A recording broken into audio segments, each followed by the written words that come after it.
Bueno, saludos de nuevo. Good morning again. We are going to begin with the plenary sessions, and we will do so with a first-rank person. We have Kevin Spacey with us. You know him. There's nothing for me to say. He has won 2 Oscars. He is a theater director, and he is going to talk about a new facet of him. He's going to be talking about his new movie about the founders of Facebook that will be on theaters very soon. And we have here set the space for an interview that the president of the Television Academy, Mr. Campo Vidal, is going to do. So please, a round of applause for Kevin Spacey.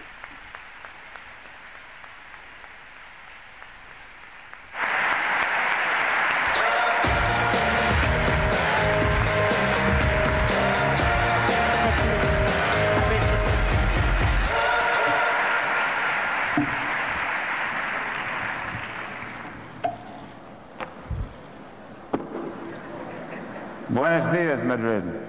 Good morning, Madrid. Good morning. Good morning. That's better.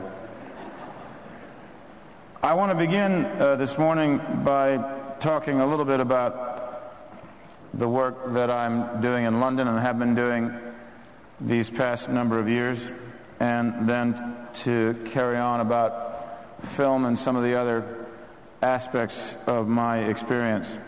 I have to begin by telling you that I still can't quite believe, even as we celebrate our 6th season of work at the Old Vic Theatre in London, to fully accept that this kid from South Orange, New Jersey in the United States has found himself as the artistic director. Oh, we got a New Jersey shout out? That was very nice. I'll just keep naming cities as I go along and see how we do. Villeth. Yes? No, nothing. That I found myself as the artistic director of one of the oldest and most famous theaters in British history. So believe me when I tell you that I appreciate what a lucky dog I am doing what I love to do. I'm often asked, how in the heck did I end up working down and living near Waterloo Station on London's South Bank for the past 7 years, instead of lounging around some kidney-shaped swimming pool in Beverly Hills, collecting residual checks and sipping cocktails? Well, a lot of the reasons have to do with some pretty sage advice that my mother passed on to me. She believed that the best way to have a successful life was to become rich in all the ways that have value. I have had a remarkable journey so far. Theater, television, film, directing, producing, acting, recording music, performing in concerts, nearly every aspect of the creative industries I have found opportunity and have reached many of my own personal goals. But for those who only know me from film, I feel you only know a small part of me. For me, it all starts with education and opportunity. I grew up at a time in Los Angeles, California, when schools were well supported, in particularly the arts in schools. And I was quite lucky to have found acting at a very young age, and my luck continued because I then found some wonderful teachers and mentors who encouraged my first tentative steps toward becoming an actor. So I know how life-changing it can be for a young person to stand on a stage in a workshop or a seminar or a school program, because you're looking at someone who was given those same experiences when I was a youngster. When I was just 13 years old, I attended a workshop with my drama class led by one of my idols, the great actor Jack Lemmon. I cannot begin to tell you what it meant to me after I finished performing a scene from a play when Jack walked up to me, put his hand on my shoulder and said, "That was such a terrific, kid. You ought to be an actor." Well, I was thinking about becoming an actor, and 12 years later I got cast as Jack Lemmon's son in a Broadway production of a great Eugene O'Neill play called Long Day's Journey into Night. And we formed a close friendship, and Jack became perhaps the most important mentor I have ever had. Through his example, he taught me more than any book I could have ever read. No matter how successful he became, he never allowed Hollywood glory to go to his head. His ability to create an environment that was open and filled with laughter was unparalleled, and his generosity had a way of rubbing off on everyone he came in contact with. I acted with him in 3 other films, ending with Glengarry Glen Ross, which he liked to call Gene Barry Glenn Close. I'm waiting for that to get up to the top there, that joke. So when I'm asked why I have turned the focus of my life toward our efforts at the Old Vic, the answers come tumbling out. A great deal of the reasons have to do with the people who have had such an influence on my life, who showed faith in me and believed in my potential. And that's why I hope at the end of my remarks this morning, you will understand how I have ended up working on behalf of the Old Vic Theater, what mentorship means to me personally, and why I'm doing all I can to bring similar opportunities to as many young people as possible.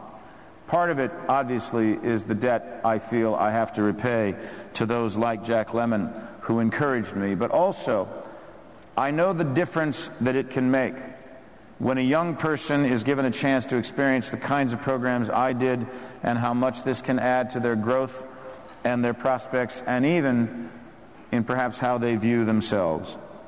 When I work with these kids that we work with all the time now in New York or in London, I see my own experiences in their eyes, because before I began to carve out a professional career, I was just another student with a handful of dreams. And I think what makes these programs so unique for kids is that theater creates a sense of family, and that through these experiences we can teach young people to better communicate, to help find their confidence, build their self-esteem, and learn to collaborate, whether or not they want to have a career in the arts or not. Theater workshops require participation. There's no option to sit on the fence, watch from the sidelines, or refuse to engage. They demand an emotional investment that can help kids open up to express themselves in new and challenging ways. Now, all these years later, after the experiences I had, I'm privileged to be in the same position as those who gave me opportunities, running a vibrant and exciting theater and bringing similar opportunities to those starting out their careers, so that they might one day fulfill their dreams, no matter how impossible those dreams might seem.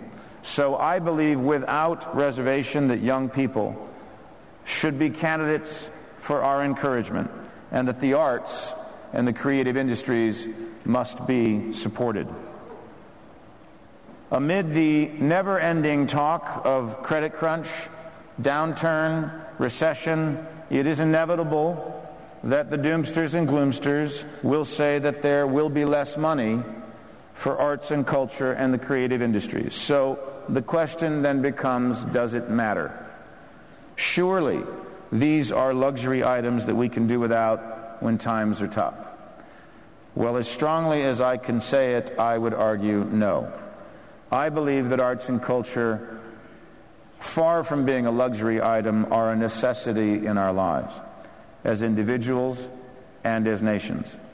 Culture provides the magic of our experience and is the strongest ambassador that we exchange around the world. Countries may go to war, but it is culture that unites us. The words of a great writer, the style of a legendary dancer, the brilliance our favorite actors bring in bringing life to their roles, a Mozart piano concerto, the endless mystery of Mona Lisa's eyes and smile, the flickering images on celluloid and the countless stories they have told, and now on digital.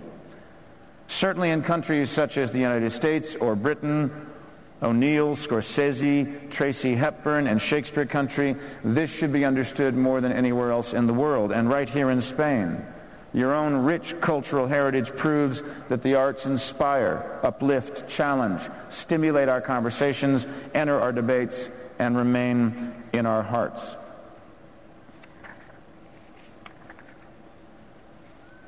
I'm just doing a little cutting. I do this occasionally when I give a speech.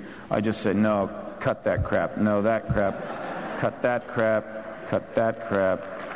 That crap can get cut.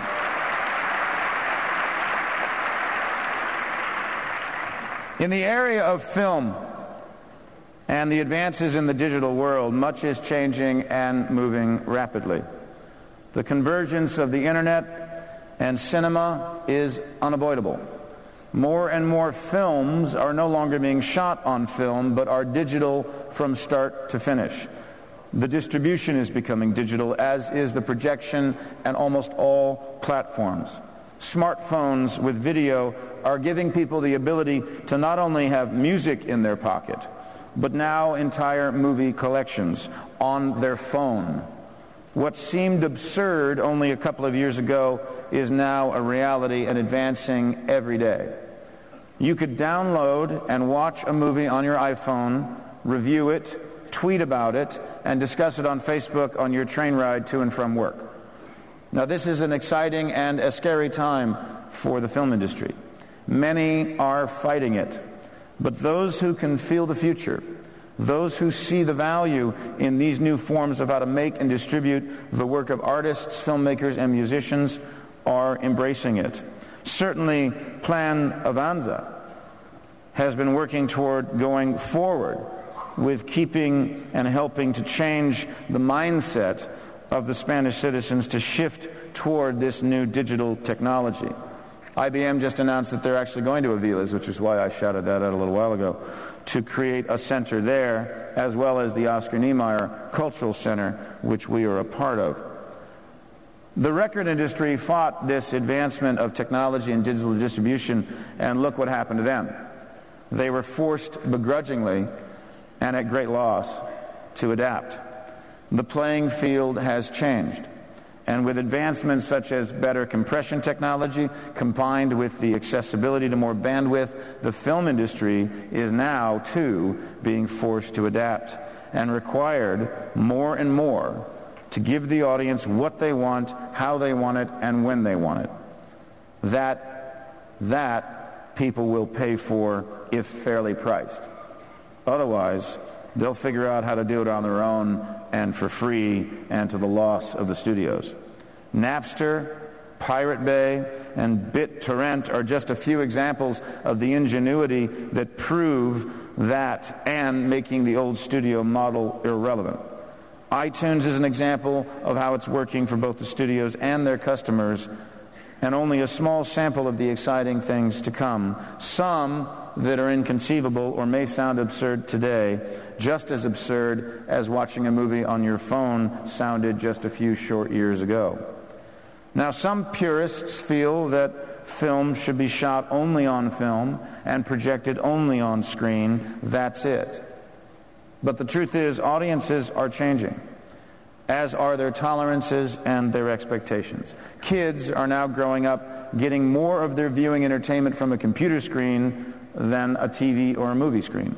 They're conditioned to view on a variety of platforms, more forgiving of production values on lower budgeted films, and more critical. And they have the ability to immediately express their criticism more than ever before.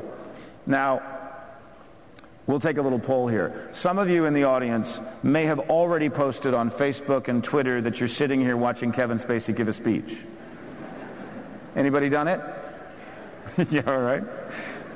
And afterwards, you're going to post and you're going to say how good or bad I was for potentially millions of people to read before I even leave the building. Web 2.0 and social networking have had a large effect on the world, and the film industry is seeing it firsthand. People have more access and more information than ever before, and faster. And with sites like Twitter and Facebook, word of mouth can kill films' box office weekends, as we witnessed with Bruno, or make a hit out of a film that no one has yet heard of, as we've witnessed with Paranormal Activity. People can also speculate on a film, begin raving about it or trashing it before it's even started production, based on an announcement alone. Currently, my company, Trigger Street Productions, is shooting The Social Network in Los Angeles, starring Jesse Eisenberg Andrew Garfield, Justin Timberlake, and Max Minghella. It is the story of Facebook. When I first heard about the idea of Ben Mesrick writing a book about the start of Facebook and my company getting the rights to do the film, I was at first a little skeptical about how it could be a film, as many were. And we heard from them on Facebook. But once I heard the story, I realized why it was so intriguing. And I wasn't the only one, luckily. Aaron Sorkin, who created West Wing, has adapted the book into a screenplay, and David Fincher, who directed me in Seven, is directing the film for Columbia Pictures. And without giving away any of the movie, it is a story of a couple of college kids who saw a need for something and a better way to do it. And ultimately they did it very well, in fact better than anyone, and now have close to 200 million users. Digital and social media are affecting the film industry in most aspects. Talent can be discovered, like on my site, triggerstreet.com. Whole films can be distributed via services like Netflix and iTunes. Ad campaigns can be massively yet extremely targeted to niche and core demographics. Word of mouth is now a huge contributing factor as to why people go to the movies. And now every audience member has the potential to stand on a huge soapbox and tell everyone whether they thought it was good or bad. I suppose the saying that everyone's a critic has never been truer. So, why the Old Vic? Why education for young people? Why independent films?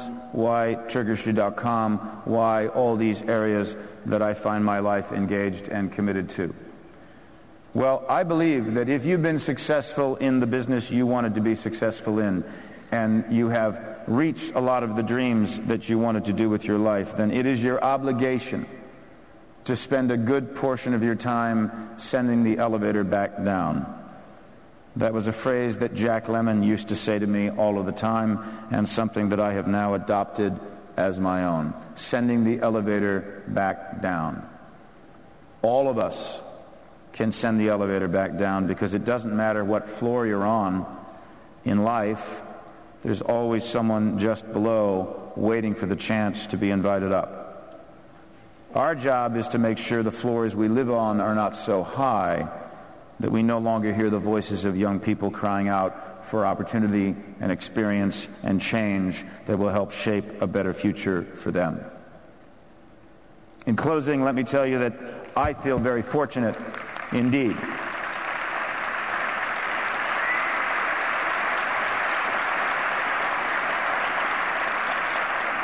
I feel very fortunate indeed to have been given the chance to live out my dreams.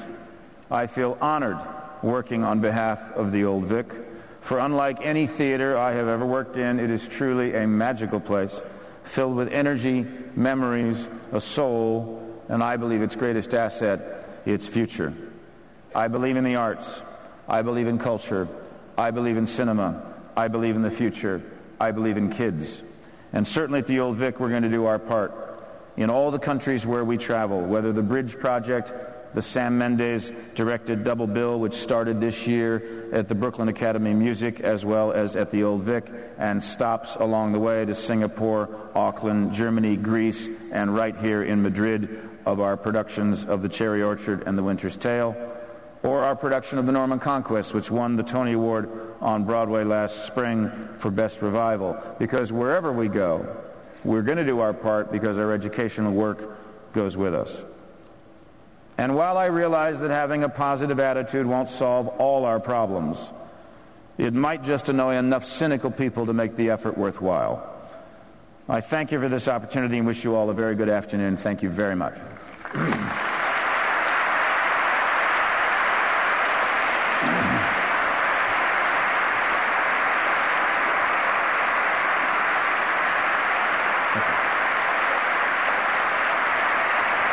How are you? I have a mic. Oh, this is right, yeah? So I can understand, yes. Un aplauso extraordinario. Apreciábamos todos. An applause, because we all appreciated what you said when you said that metaphor about the lift, about bringing the lift down, that is really true. That phrase, that sentence that Jack Lemmon said, and all of those who are downstairs are shouting, we have creativity to show to you. So thank you very much. It is an honor to have you here. It is great to be here with you today. And I'm going to try and tell you some of the questions that I'm sure that all of you are thinking of. And if you had the privilege, the opportunity of being here today, you would be asking Kevin Spacey. So I'm going to try and ask what the majority would ask. Facebook is there. So many millions of people in the world.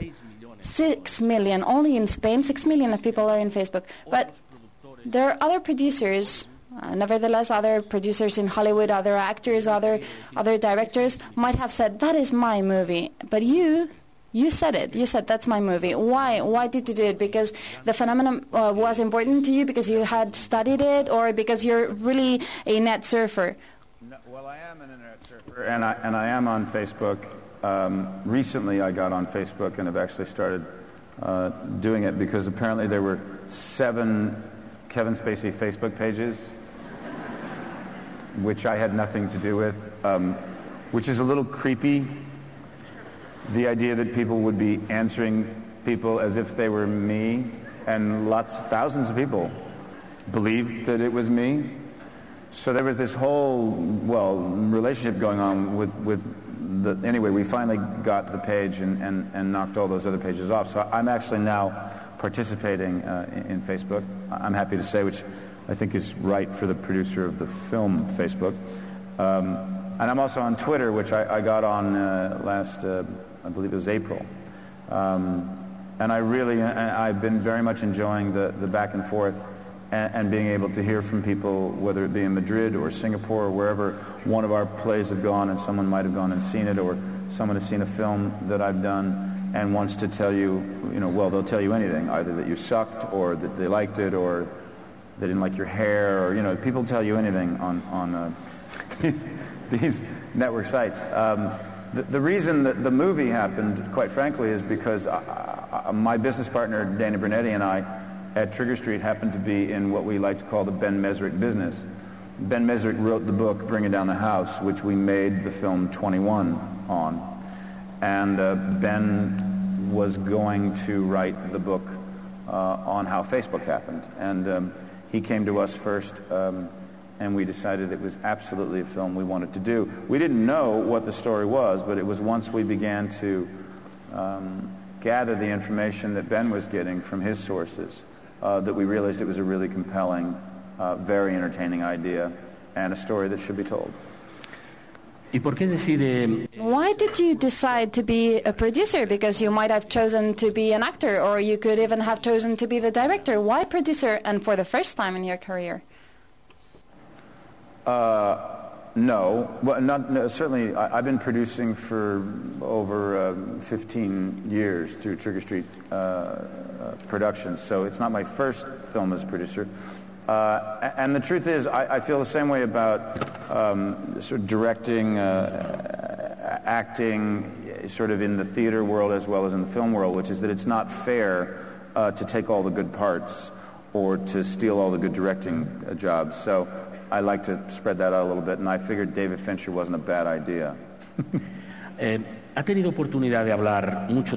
You have had the chance to speak with the founders, or have you had the chance to speak with the founders of Facebook?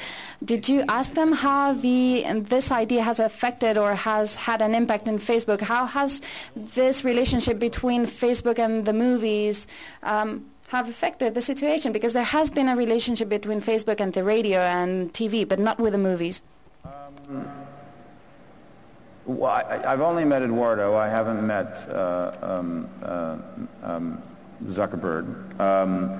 And some of them spoke to Ben in the development of the book. Some of them spoke to Aaron in the development of the screenplay. But what's most interesting about Facebook, is that it's the most powerful social network in the world, and it pulled the two guys apart who created it. So they don't speak, but who knows? Maybe the movie will bring them back together.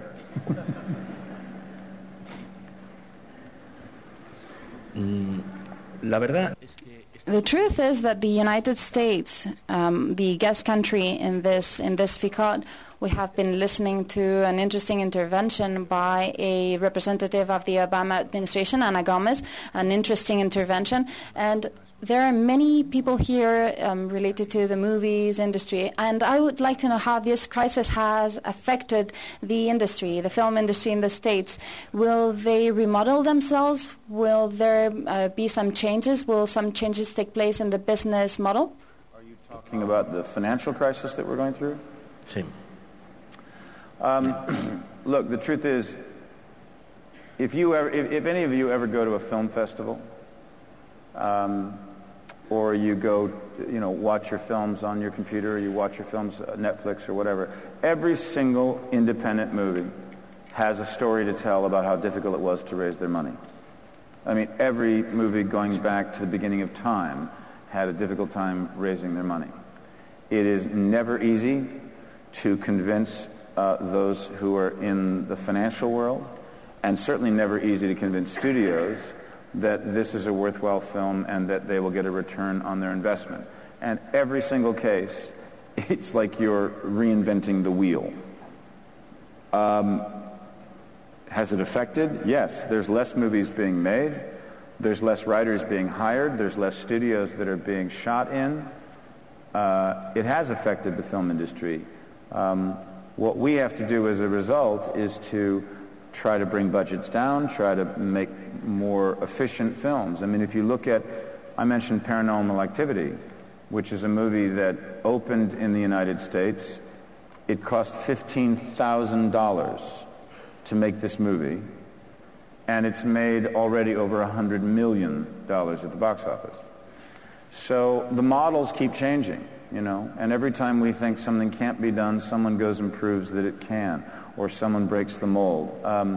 We have to be smart in how we present movies and where we present them and at what time we present them. I mean, the Facebook movie is a great example of a film that literally happened so fast, because by the time Ben was working on the book, we were presenting the idea to a studio. They thought it was a great idea, and they fast-tracked it, and suddenly we were shooting within about 8 months of having presented the film to the studio. That's a very, very fast turnaround for a movie. Most movies go through years and years and years of development, particularly at studios and rewrites, but this was an example of how quickly sometimes you can get it done. I don't know if you have done market studies, but with 130 million users worldwide, it could be the most seen movie in the history of filmmaking, because there will be millions and millions of users in Facebook, and they will all see the movie. Well, that's a very nice assumption, and I certainly like where you're going with that.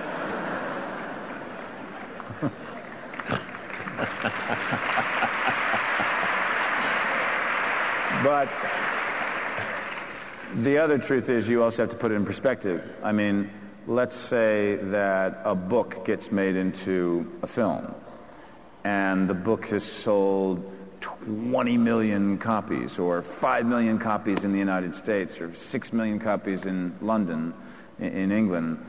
That's a really bad weekend at the movies, for a movie, like only making 5 million if you've gone and spent, 20 million or 30 million to make the movie. So there's never a guarantee that a film is going to find an audience. I think that the film, whatever the users of Facebook enjoy about the process of Facebook, it isn't necessarily a guarantee that they're going to enjoy the movie. A movie has to stand on its own merits. It isn't necessarily automatically a hit film because it's associated with something that's real. The other question is Obama. Facebook already had an extraordinary strength, but they say that never again in the world will there be a campaign, a political campaign such as the one with Obama. They will all be different thanks to the fact that one of the founders of Facebook was at the steering committee of Obama's campaign and had the capacity of connecting with the youngsters. Have you followed that phenomenon and that interaction between social networks and campaigns and political campaigns? Did you follow it? Well, certainly, I mean, I live in England, so I didn't see it to the degree, obviously, if I'd been living in the United States during the campaign. But there is no doubt that not just politicians, I think lots and lots of people are discovering that they can have a dialogue and a relationship directly with the public.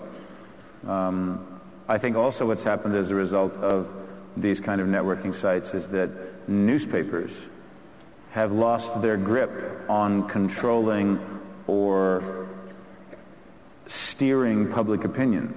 And that's certainly true in a political campaign as well. That now people get their information from so many different sources and places. You know, you can read about a movie on Twitter, and if people didn't like it, that goes out to millions and millions of people, and they may decide not to go see that movie. On the other side as well, if some people like a movie and they Twitter about it, they Facebook about it, it may well help that film. And we're seeing that happening literally in this year, I think, for the very first time. Se asegura que They say that Obama, apart from other reasons, we are not going to do a political analysis here, but he had the capability of connecting with social networks, which are the communication channel that is emerging right now. And when we take a look at the 60s, we see that Kennedy had the capability of connecting with the television, which was the emerging channel. So I think that Roosevelt also had the capacity of connecting with the emerging channel, which was the radio at that time. So Obama would be the Ferdinand of that modernity. So he had the capability of connecting with the youngsters, and having youngsters in his campaign. Do you share this analysis that I just made? Yes, I share this analysis that you just made, yes. I would say that there's no doubt that in 10 years, you'll be talking about the Obama ability to reach an audience that will have been usurped by some other technology that we can't even imagine right now. I mean, it will only get better. It will only get more outreaching. It will only get... And look, the great thing about it, too, is that you can send messages out about things that are of value and importance in terms of organizations that actually help people or help children or those services out there that need to get a bigger voice and need to get more donations from the public sector. A place like Twitter and Facebook is a fantastic place for organizations and companies that are doing great work, not just people that are running for office, but that are doing great work and help get their message out. And I think that's valuable too. There are a couple of things that really made an impact on me when you talked about the school, when you talked about your experience in school in California, when you talked about promoting art. The school is a determining factor, and I would like to talk about the school as a main step in order to be able to generate the basis for creativity, either for the artistic world or for any other creativity that we might find years later in the creativity of contents, what we are talking about here, which is digital content. I have to say that I think that the arts in schools in particular was so valuable for me, and now the work that I'm having to do and getting a chance to do at the Old Vic has been so extraordinary, because it's not about working with kids who necessarily want to go into a career in the arts. It's about what using the tools of theater and the artists of theater can do in helping kids stand up on a stage and learn about themselves and learn how to collaborate. And I think that goes right to customer care. Because the truth is, theater helps people learn how to communicate better. And how many times have any of us been on the phone with some company or in line at some corporation wishing to God the person we were dealing with had at some point in their lives learned to communicate better? Well, theater does that. And so I think that it helps society because anyone that's able to stand in front of a room and present themselves and present an idea is going to do that better if they feel more confident and equipped to do it than a person who hasn't had those experiences. La segunda cuestión que ha planteado muy interesante es que the other question that I thought was interesting is that culture is the best No puedo. I'm hearing it in Spanish, yes. And if you're on Channel 2, you hear it in English. Oh, I'm on Channel 2. Well, it was a woman and now it's a guy. That's right. She took a break, did she? She got damn tired of this interpreting stuff and said, "Where's my coffee?"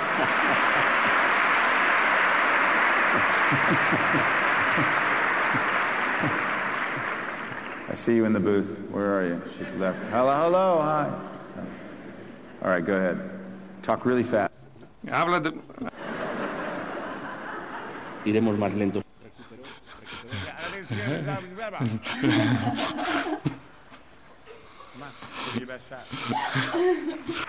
Facebook that.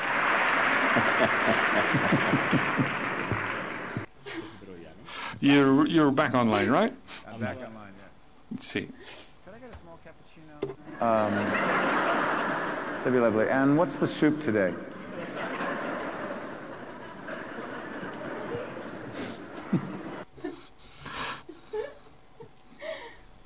They're actually giggling in the booth. I can hear them giggling in the booth. They're trying to be professional, but they're giggling. You guys drinking? You've been drinking? En la cabina se ríen y yo sufro porque They're in no there- sé si they're in there like llega la this. traducción o no.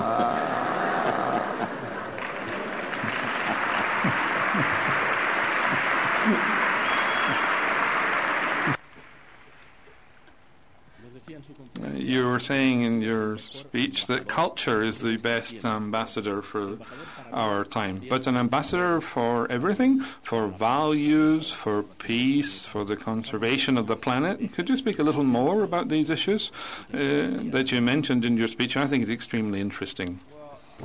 You know, look, politicians can disagree. Countries can disagree.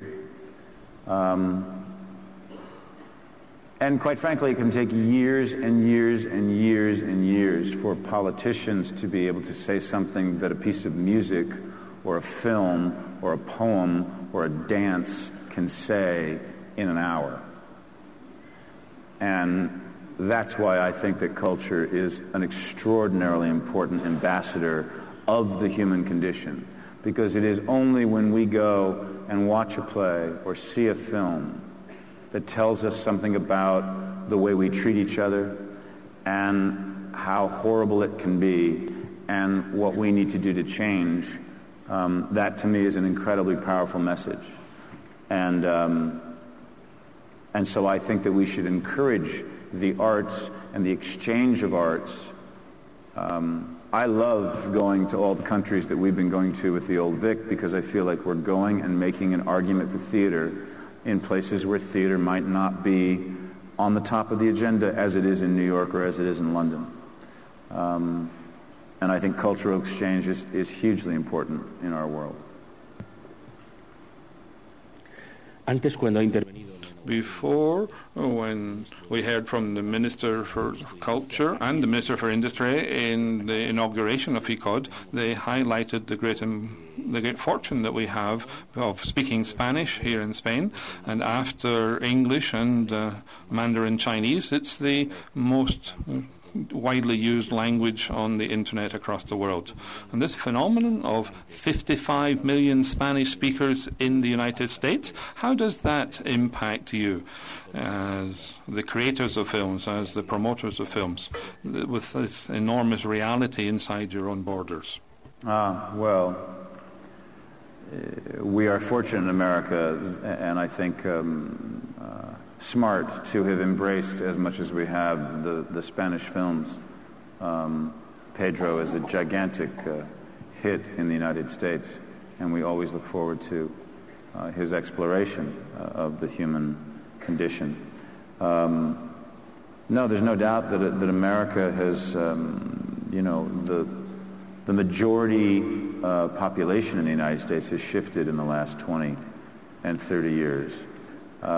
And I think what's great about it is that, America, its strength has always been, it is about immigrants. It is about people who came from other countries and made their lives and their homes there. And we will always be an immigrant country.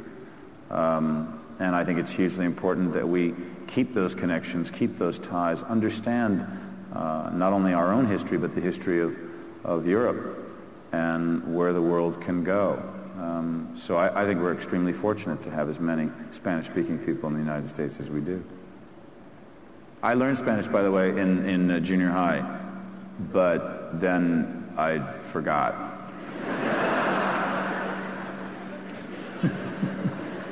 Está muy bien. Perfecto. Vamos a terminar, si les parece. Okay, then, let's finish talking about what we were mentioning at the beginning of your film. And not because he's saying that we have to talk about my film. No, because it's important. It's going to be premiered, your new film. Película. Una película que creo que hará usted sobre... Any film you want to mention. Sobre Facebook. Yeah? Your film about Facebook. Say.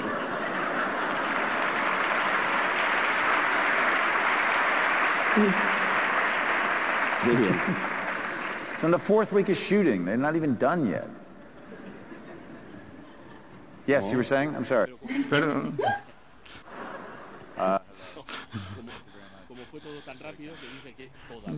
As everything was going very fast, that the book was being written while you were already talking about filming. This is normally how we pour the cider in a studio, it's not water. Perfecto. The Minister of Culture did that. Muy bien. It's lovely. Look, there's a very nice... No hay problema. Very nice. Bueno, menos mal que era agua. Vamos a ir terminando. Good job it was only water. Let's conclude. This is a technique. When somebody's not interested in their question, you spill the water. That's a good technique. Bueno. I hope that you finish that drink, or I might get it in my face. Ask me about Facebook again. Go ahead, ask me. No me pregunte por Facebook. No, I won't be asking you about it again. I won't be asking you about Facebook, nor am I going to ask you about your film, just in case. Last question. Boston is obviously the home of Facebook. It's where it was created. I'm not going to mention Facebook, just this was created. He says I'm not going to mention Facebook. He's mentioned it 4 times in the last sentence.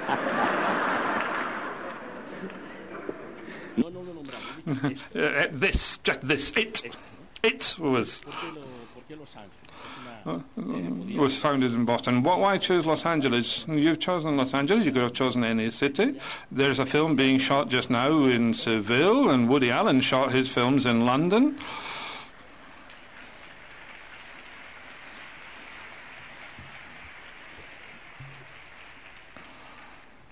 You know, if I was the director of the film, I could answer that question, but since I'm only the producer, really...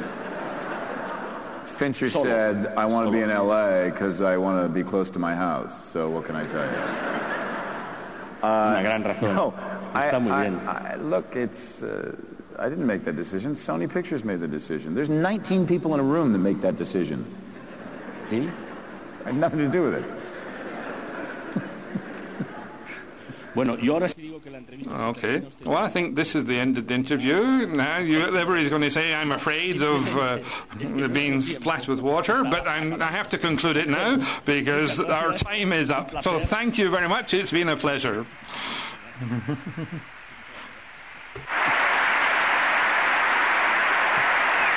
Extraordinario. Thank you. Thank you very much. Thank you. Thank you very much. That way. Thank you. Good luck. Sure, will you hang on to that?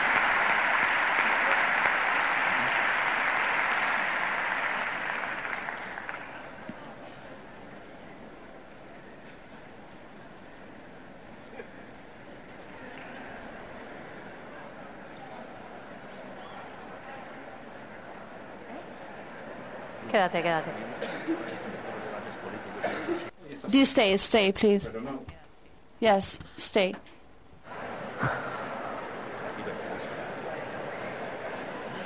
Qué apuros. Bueno, está claro que no nos podemos marchar. Well, it's clear that we can't leave the stage without the photo shots, the photo opportunity. It's been a wonderful opportunity to have Kevin Spacey here. We've had the great pleasure learning about his private things and his passionate defence of culture as well. Me encanta. I love it. Thank you so much. Bueno, increíble. Esto es mejor que una peli. Okay, this is even better than watching a film live in the cinema. Okay, let me remind you, because Ficod's now in top gear. We're going to start the round tables in the meeting rooms upstairs in rooms 1 and 2 on the first floor. The workshops, as you know, there are over 100 workshops, and they're all on this ground floor. This ground floor is 0. And the business areas and the contact areas are on the third floor area, the multi-purpose area, and remember to go there because it's very interesting for exchanging agendas and this exchange of views. So we'll see you all back here in the plenary session at 5:15 this evening. Enjoy your day.